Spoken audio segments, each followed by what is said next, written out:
So what I just want to briefly walk through is the assembly process, first of all. Many of you will be familiar with previous assemblies. Assemblies previously met on Convention on the Constitution. Assemblies previously made recommendations around equality legislation and also around Repeal the 8. So what I've always said to the Assembly members as we went into this process is we don't have power, that quite rightly rests with the Oireachtas, but we do have a really huge potential to influence. And that's the mindset in which we went into it.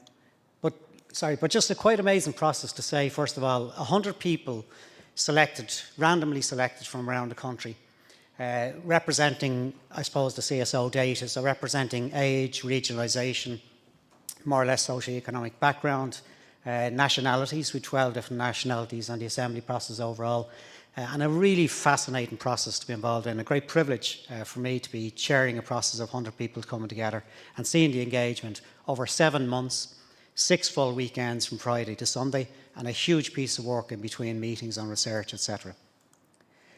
Our mandate is quite rightly set by the Oireachtas. They set the terms of reference on which they wanted us to come back to them on recommendations on. And in essence, there were one big driver which they set out for us, for the Oireachtas, and it was, how do we reduce the harm caused by drugs here in Ireland, illicit drugs? And they asked us to come back with 3 areas of recommendation. Areas around legislation, areas around policy, and areas around services. So that's the mandate that we had, quite a big mandate overall to work through. I was very conscious going into this that I specifically am an expert, while I had some experience working through the health system and working within the sector.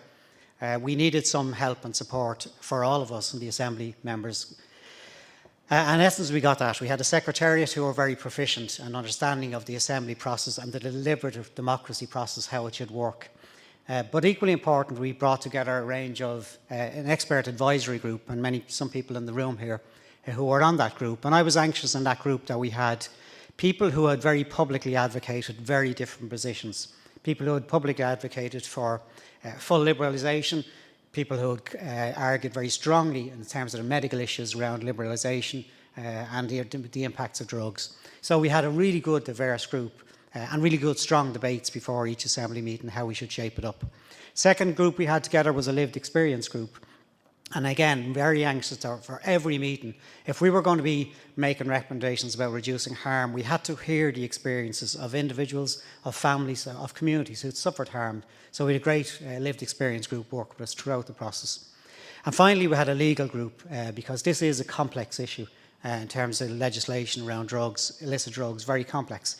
It could wreck your head at times if you really let it, but thankfully we had some really good experts who worked with us through the process. They didn't all have the same view. They had very different views about how you'd approach the issue of legislation.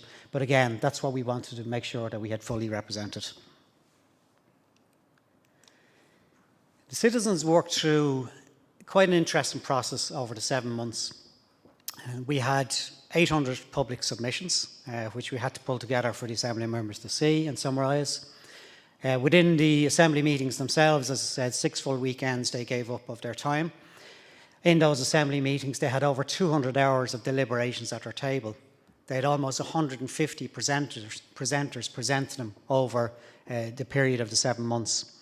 They had fireside discussions where we had professional broadcasters would interview panellists and have fireside discussions, and then the members would challenge some of what they heard. And then, along with the process, we were very anxious that they had that lived experiences, people coming in, sharing their stories of individuals, families, communities.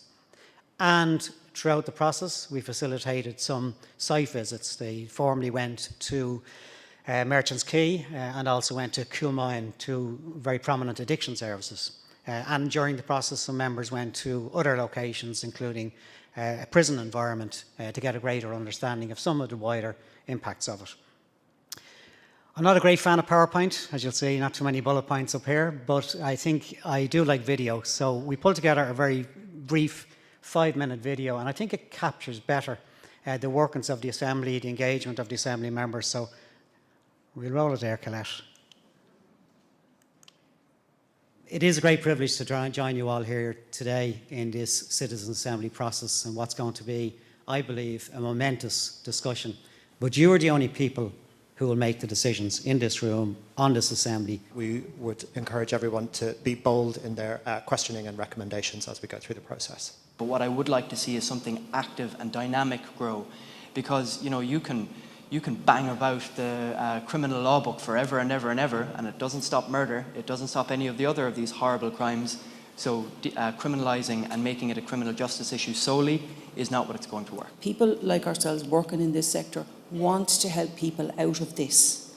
People who are in addiction want to get out of addiction. They do not want, this is not a lifelong dream to be in addiction. They want to be out of it. So the question I suppose we have is, when people reach out for help, why are we putting hurdles in the way? I think early intervention and clear pathways into recovery has to take place. And I visited Coolmine this morning, the ladies, and again, emotional, it actually works.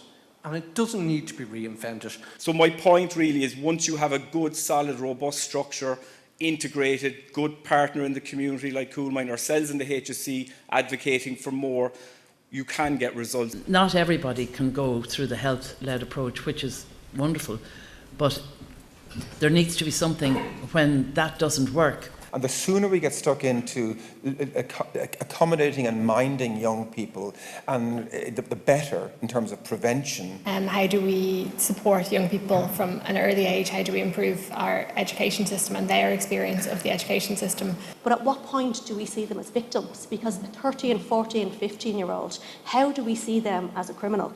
They have been failed by successive government policies, they've been failed by statutory agencies, they've been failed by education systems, housing policy, social welfare policy. The consequence of all this is that punishing these children on the assumption that they have a free rein to act pro-socially or anti-socially is unfair.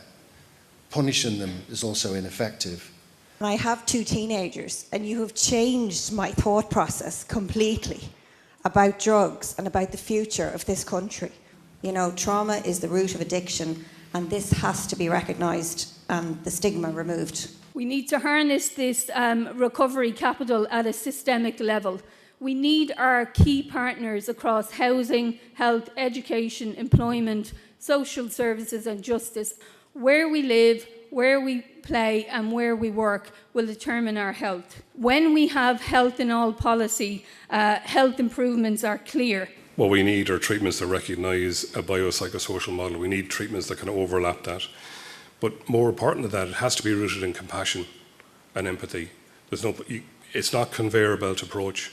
I don't believe that 9 individuals for 26 counties is enough. It's not enough. It's not adequate.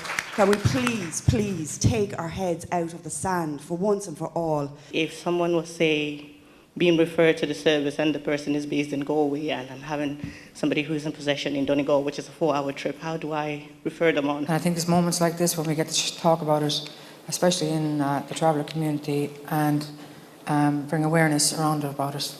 Everything helps. What do people tell us? They tell us they want to live. They tell us they want to realise their full potential. They tell us they want to have a stake in society. They tell us they want to be involved. So there's kind of pockets of really good things happening all around the place. But there's some momentum now by the existence of the Assembly to say, let's get clear on this and have one clear strategy that everyone is rowing in behind. If you do good things for other people, your own self-esteem improves. They benefit. And if you think about that as a community entity, across services, across interventions in families, across people who are struggling because they don't have a sense of belonging, it is really powerful. When they're not looked at as just a number and a statistic, you see them as people. They're literally like somebody sitting in the bus next to you. Could be exactly like them in Coolmines, and you wouldn't know it. They're not criminals. They shouldn't be treated like criminals. They're not serial killers or terrorists. You know, they're suffering an addiction, and it should be helped. In my view, this is a very momentous weekend. I guess the challenge for us is to decide on what end of the spectrum we recommend forward to government, and that's entirely in your hands. And you've embraced that opportunity, and that's what you've come forward and done, represented the Irish population. We've set out we want the most senior accountability level, a dedicated cabinet committee. We don't want this hanging on a shelf. We want it going to the Oireachtas. We want it going to government straight away. This is not just about a policy. This is about saving people's lives, about saving families, saving communities, destigmatising people who have been marginalised through many of the harms caused by drugs. So what really will make a difference to us is you embrace this report and implement it. So, thank you. Okay, so I'm sure many common themes for all of you who are experienced in this area will have heard through there that you're familiar with, but it was important that we brought them through the Assembly itself. Just touching on some of those common themes very briefly, I mean, the very strong HRB evidence, international evidence around the pervasive nature of drugs, but certainly what struck out for us very strongly was, yes, it's pervasive, yes, illicit drugs are pervasive, but they hurt some communities more than others. And it's an area that Professor Jana Hivers referenced in the video, whole issue around social capital. I come from an area very close to here, which suffered high social deprivation, still does, working class area. You're more likely to end up taking drugs in some of those areas than you are in more wealthy areas. And it's not just because of the drugs issue, it's a wider issue of social deprivation. And that's not fair and that's not right. Second issue just came through was the whole issue of stigmatisation, how individuals, how families, how communities. I've grown up with individuals, I've grown up with families, I've seen communities stigmatised and really finding it hard to get out of that marginalisation. And that's one of our strong recommendations I'll touch on in a minute. Impact of early life trauma came through very early. People having suffered early experiences of trauma for many different reasons, taken to drugs to try and numb that trauma, getting into addiction, getting into criminalisation, and a whole vicious cycle emerges, particularly around some communities again. The access to services, again, you're in the sector. I won't preach to any of you on this one, but it is very sporadic. There's some fantastic community sector organisations, some fantastic local community organisations, some fantastic statutory organisations, but it's very sporadic and it's not consistent. The issue of political priority, and the Minister was here today earlier on, and I've said this very publicly, and I would say if the Minister was here, the Assembly members were not convinced, and I have not been convinced, that this is high enough around the political priority than it should be.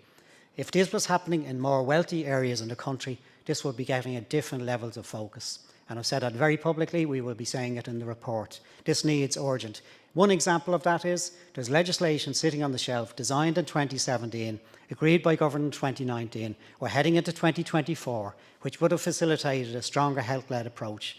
It wouldn't be eureka, it wouldn't solve everything, but it would have been a different paradigm approach to drugs. It's shameful that's sitting on a shelf to this day. Funding and resourcing, you're in the sector, you're in the issue, you know it, but again, very sporadic. Concluded in October, very briefly, just want to touch on the recommendations. There are 36, I'm not going to go through them all here, but one of the key ones, one of the most public ones was the issue around decriminalisation. We strongly believe people should be not sent off into a criminal justice system for possession, for their own use.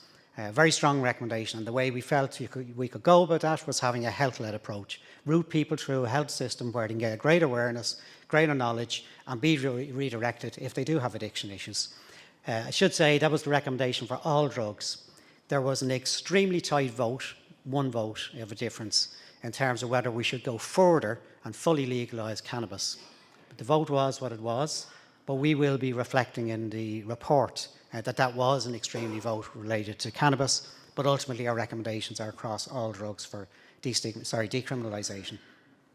We do want a specific focus, and it's very strong in our report, around marginalised communities. That's where the help needs to go, it's where the torch needs to be shone, and the focus needs to be put onto it.